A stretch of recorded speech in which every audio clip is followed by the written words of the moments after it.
આકાશવાણી ભુજ પ્રસ્તુત છે અખબારોની હેડલાઇન્સનો કાર્યક્રમ હેવર. નમસ્કાર, હું ચિત્રા ચૌધરી. કચ્છ મિત્રના પહેલા પાને 8 કોલમની હેડલાઇન છે. 2 જીએસટી સ્લેબના પ્રસ્તાવને મંત્રી જૂથની મંજૂરી. મોંઘવારી પર મલ્લમનો તખ્તો ઘડાયો. 5, 12, 18, 28ના સ્થાને 5 અને 18% સ્લેબ જ રહેશે.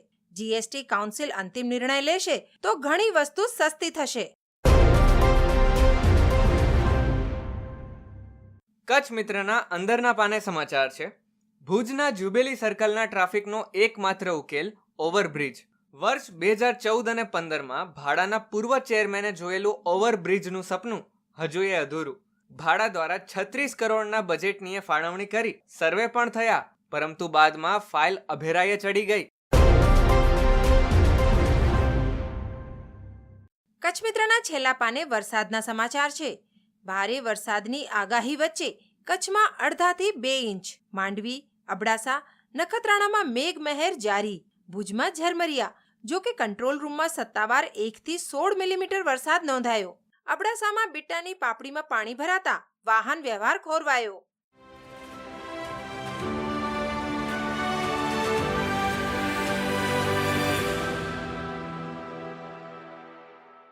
હું જયેશ રાવલ. દિવ્ય ભાસ્કરમાં અંદરના પાને સમાચાર છે. સંસદનું ચોમાસું સત્ર સમાપ્ત. ચોમાસું સત્રમાં લોકસભામાં માત્ર 37 કલાક કામ થયું. હોબાળાથી 84 કલાક વેડફાયા. ઓપરેશન સિંદૂર અને બિહાર એસઆઈઆરના વિરોધની અસર. દિવ્ય ભાસ્કરમાં ભુજ ફ્રન્ટ પેજ પર અહેવાલ છે. કચ્છમાં શ્વાન કરડવાના દરરોજ સરેરાશ 50 બનાવ બને છે. ગત વર્ષની તુલનાએ વધ્યા. ગત વર્ષે કુલ 7,950 બનાવ બન્યા. આ વર્ષે અત્યાર સુધીમાં 11,230 કેસ નોંધાયા. સૌથી વધારે ભુજમાં, બીજા નંબરે અંજાર અને પછી માંડવી વિસ્તારમાં શ્વાન કરડે છે. દિવ્ય ભાસ્કરના કચ્છ ભાસ્કર પેજ પર અહેવાલ છે. નવતર પહેલ. અંજારમાં સ્વચ્છતા માટે ગાર્બેજ પોઈન્ટ બનાવાશે. કચરો ફેંકાતો હશે તે જગ્યાએ પેવર બ્લોક, બેન્ચ તેમજ સીસીટીવી કેમેરા લગાવાશે. પ્રમુખશ્રીએ કહ્યું, સ્વચ્છતા જાળવવા લોકો સહકાર આપે.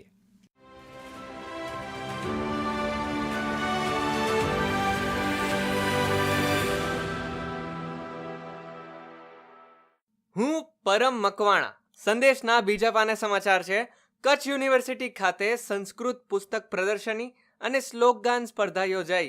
વેદ, ઉપનિષદ, પુરાણ ગ્રંથો, હસ્તપ્રતો વગેરે પ્રદર્શનીમાં આકર્ષણનું કેન્દ્ર બન્યા. સ્પર્ધામાં 40 જેટલા વિદ્યાર્થીઓએ ભાગ લીધો. પ્રથમ 3ને પારિતોષિક એનાયત. સંદેશના 7મા પાને સમાચાર. ભુજના મિર્ઝાપર રોડ પર સિંદૂર વનમાં કાફેટેરિયા, સોવેનિયર શોપ બનાવાશે. મિયાવાકી પદ્ધતિથી વિવિધ પ્રજાતિના 80,000 રોપાનું વાવેતર થશે. વિવિધ વૃક્ષો માટે 6,000 જેટલા ખાડાઓની કામગીરી પૂર્ણ કરાઈ.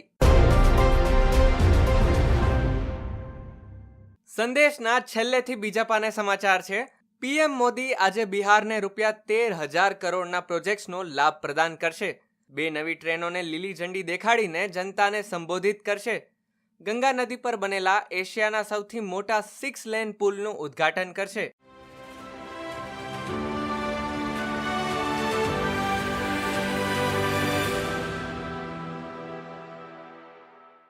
હું ચિત્રા ચૌધરી. ગુજરાત સમાચારની કચ્છાવૃત્તિમાં સમાચાર છે. કરોડોના આંધણ પછી પણ ગુજરાતમાં ભૂગર્ભ જળ પીવાલાયક રહ્યું નથી.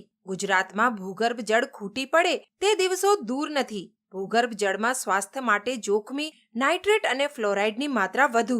સુજલામ સુફલામ અટલ ભૂ યોજના નામ પૂરતી રહી છે.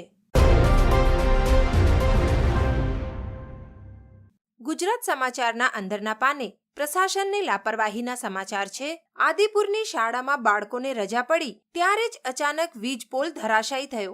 વીજ પોલ પડતા શાળાના બાળકોમાં નાસભાગ. તાત્કાલિક વીજ પુરવઠો બંધ કરાવવો પડ્યો. 1 વાહનમાં નુકસાન. ગુજરાત સમાચારના અંદરના પાને શિક્ષણના 2 સમાચાર છપાયા છે. જેમાં પ્રથમ 45 દિવસથી લડત છતાં કચ્છને પૂરતા શિક્ષક મળે તે માટે નક્કર પગલાં નહીં. શિક્ષણની કથળતી સ્થિતિના નિરાકરણ માટે કલેક્ટરને પુનઃ આવેદનપત્ર. તેમજ એક અન્ય સમાચારમાં વાલીઓ અને શિક્ષકોને ચિંતામાં મૂકે એવા સમાચાર છપાયા છે. અમદાવાદની 7th ડે સ્કૂલમાં હત્યા પછી સ્ટુડન્ટ કલેશનો વધુ એક કિસ્સો. ભુજની વીડી હાઈસ્કૂલમાં ધોરણ 10ના વિદ્યાર્થીને ધોરણ 11ના સ્ટુડન્ટ અને મિત્રોએ માર્યો. બોક્સિંગ મોનિટરે મિત્રોને બોલાવી રેસેસમાં હુમલો કર્યો. માથામાં કુંડું વાગતા ઈજા થઈ, પણ સ્કૂલ અને પોલીસે વાલીઓ પાસે ખાતરી લખાવી બાળકોનું ભવિષ્ય ન બગડે તેવી કાર્યવાહીનો દાવો. અખબારોની હેડલાઇન્સનો કાર્યક્રમ હેવર હેવર